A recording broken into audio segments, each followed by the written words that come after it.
Nature has this incredibly clever way of telling us when onions are ready to lift. And that is that their leaves will all flop over at a right angle. And you'll need to check through your onions because some of them will still be upright, some will just be leaning a little bit, and leave those ones because they're not quite ready. They will actually flop over like this, which means they're ready to be harvested. And the way to do that is to put a trowel or your hand underneath the onion and lift it out. Don't just pull it by the tops, that gives a greater chance to damaging the neck, which will mean it won't store so well. So lift them carefully. You want to look after these. After all, these are your food. I can put my hand under them and lift them because the soil here is incredibly soft and loose. But in our previous home, I used to use a trowel or a fork to go right underneath the onions, quite away from them, so that there was no risk of putting the trowel or fork into the onion.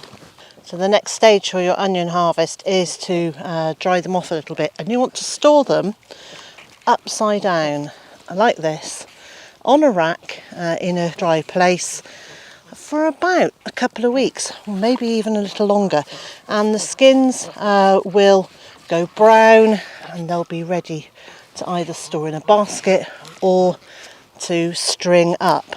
If you don't have a lovely rack for drying onions, one of the easiest things I think is to get 2 bamboo canes. Now I've got really thick ones here, but it actually doesn't matter. And you can either hang these up in a shed or a polytunnel, or do as I'm doing, which is putting them across some support. So it could be that just use a couple of chairs, a couple of chair backs.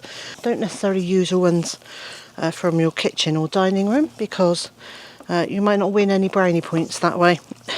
And all I've done is tie them together so they won't separate from each other too much. And then I'm going to take the onions, I might remove just a little bit, very gently, the surplus soil, and then I'm going to feed them between the 2 bamboo canes and just let them rest like that.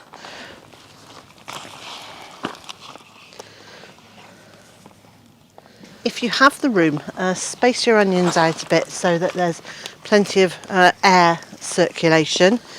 I've got these right by the tomatoes, which isn't ideal because I don't want to reduce the airflow either to my onions or the tomatoes. But I've got them here so that I can show you how it works. Now my bamboo canes are pushing apart in the middle, so I'm just getting another piece of string and I'm going to move the canes around a bit.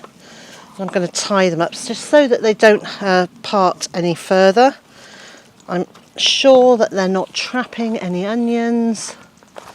There we go, and it's as easy as that. And then the next thing I'm going to do is come and take the greens off so that I can use them in the kitchen. But I don't want to take them really short because this will shrink as it dries.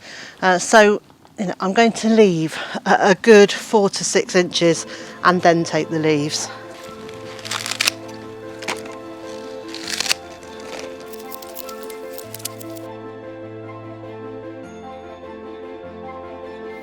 So I'll pick through these, I'll take out the decaying pieces, I'll take out the bits that have been eaten by slugs. I'll then wash these and leave them in the air to dry from my rinsing in cold water. They'll need an hour or so just to dry out, and then I'll chop them into 1/2 inch to 1 inch sections and freeze them in a bag ready for use at a later moment. So once my onions have dried sufficiently on the outside, I then string them. I have a video showing you exactly how I do that, and I'll leave a link to that in the description.